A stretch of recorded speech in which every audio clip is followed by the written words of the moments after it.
Hindi daw ano sa Ay, panlasa wala nila. akong pakialam sa kanila. Tulad nga sinasabi ko, kung hindi nyo gusto yung pagkain ko, mag-scroll, pumunta sa ibang nagtitinda. Marami naman kami dito nagtitinda, di ba? Hanggang kailan ang kasikatan ni Diwata?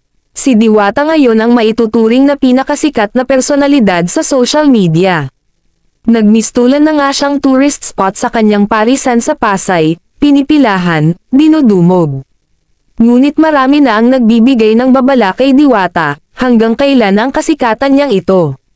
Maitutulad ba din siya ni Madam Inots, na naging social media sensation ng ilang buwan, pero pagkatapos nito, ay nawala na siya sa radar ng kasikatan.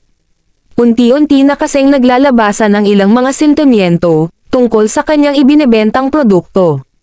Dito sa Pilipinas kapag mayaman at makapangyarihan ka, mas madaling lalo pang magpayaman. Ngunit pag galing ka sa ibaba, sa ating bansa, mahirap umasenso.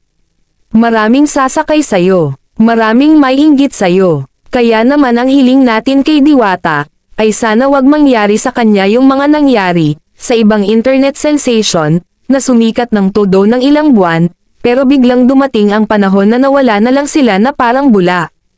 Ikaw kung may maipapayo ka kay Diwata ano yun? Share mo naman sa comment section.